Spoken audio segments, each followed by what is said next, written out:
साइडों की GR दी, test point की GR दी। अब नीचे आ गए कैपेसिटर के ऊपर बड़े वाले मोटे वाले GR दी, कहीं पे भी GR सही नहीं आ रहा। तो GR आनी कहाँ से? तो IC बदलो ना। जब GR सही ना आए तो IC बदला करो। जब GR सही ना आए, लेकिन शर्त ये है कि बीच में कॉइल भस्म ना हुई हो। OBP अगर भस्म हो जाए तो उसकी GR ज़्यादा हो जाती है। आपने जब कॉइल चेक कर ली है दोनों साइड, एक साइड देखते हैं दूसरी भी तो देखते हैं, एक साइड पे तो GR सही होती ना। अच्छा चलो कॉइल को छोड़ो, नीचे वाले कैपेसिटर पे जब चले गए वहाँ पे तो GR सही होती। कॉइल बीच में से निकाल के जाना है उधर, कॉइल बीच में से निकाल के जाना, क्योंकि कॉइल खराब अगर वो जली हुई है तो फिर तो आपको पता लग गया फॉल्ट उधर ही। तो आपने उसे निकाला है तो आपके एनोड की जो वैल्यू है GR सही हो जाएगी। कितनी GR होती है इसमें? लाइट IC के एनोड पे कितनी GR होती है? लिखी हुई है कितनी? 486। शुक्र है कल इस्तेमाल की है। वो कनेक्टर के ऊपर लिखा नहीं था 486, तो 486 होती है। कैथोड की 600 और 486 किसी थी। अब आपकी आई 1500 रही थी, आपने कॉइल निकाल के फिर इस कैपेसिटर पे देखना है 486 अगर आ गई तो वेल एंड गुड, अगर ना आई अब डायोड भी देखना है और कॉइल भी देखना है। डायोड अगर जला हुआ हो, डायोड जला हुआ हो तो तभी GR सही।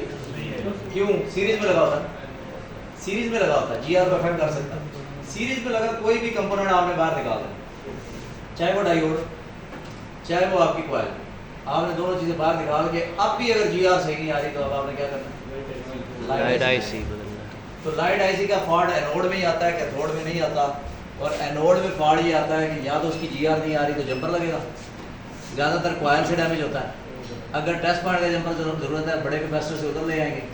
और अगर आपका GR ही नहीं सही तो बीच में सीरीज में लगे दो कंपोनेंट निकालेंगे, सीरीज में लगे दो कंपोनेंट निकालेंगे। कौन से? एक डायोड और एक कॉइल। पहले कॉइल निकालें, दूसरे नंबर पे डायोड। फिर भी अगर GR सही नहीं आ रही तो फिर क्या करेंगे? लाइट IC चेंज करेंगे। समझ आ गई? Yes sir. तो लाइट का फॉल्ट एनोड में ही आएगा और बैटरी की वजह से भी आएगा कि बैटरी लगी हुई थी, डिस्प्ले लगा दिया। और दूसरा फॉल्ट पानी की वजह से आएगा। इस जगह पे पानी होता है, ये जिधर बड़ा कैपेसिटर लगा हुआ ना, इस जगह पे पानी लगा है। खून पानी में गिरता है ना तो नीचे प्रोटेक्शन शील्ड के पानी चला जाता है इस जगह पर, तो फिर आपकी GR जो है एनोड की खराब हो जाती है। तो आप जब देखते हैं कॉइल भी नहीं जली हुई, GR भी सही नहीं आ रही, तो आप इसकी प्रोटेक्शन शील्ड उतारें या इसको थर्मल के नीचे रखें, ये जगह हीट हो रही हो, उसका बूट नॉर्मल नहीं होगा। बूट क्या होगा? नॉर्मल नहीं होगा, हाई बूट पे होगा। ये ध्यान में रखना। जो साइड लाइटें ना दे और उसका बूट हाई हो तो इधर पानी लगाओ, बगैर देखे बता सकते हैं। जो साइड लाइटें ना दे और बूट हाई हो तो क्या होगा? जो साइड चार्जिंग ना करे और बूट हाई हो तो उसका चार्जिंग IC। समझ आ रही है? किसी भी फंक्शन के अंदर ये चीज़ ध्यान में रखनी है कि बूट हाई जिस वजह से होगा वो चीज़ नहीं चलेगी। बूट हाई चार्जिंग की वजह से हो रहा है तो आपका चार्जिंग IC, यानी चार्जिंग की वजह से पता कैसे चलता है? चार्जिंग कर दी ना, सेट ऑन है, बूट हाई है, चार्जिंग नहीं कर रहा। बूट हाई और चार्जिंग नहीं करता, आप U2 करेंगे।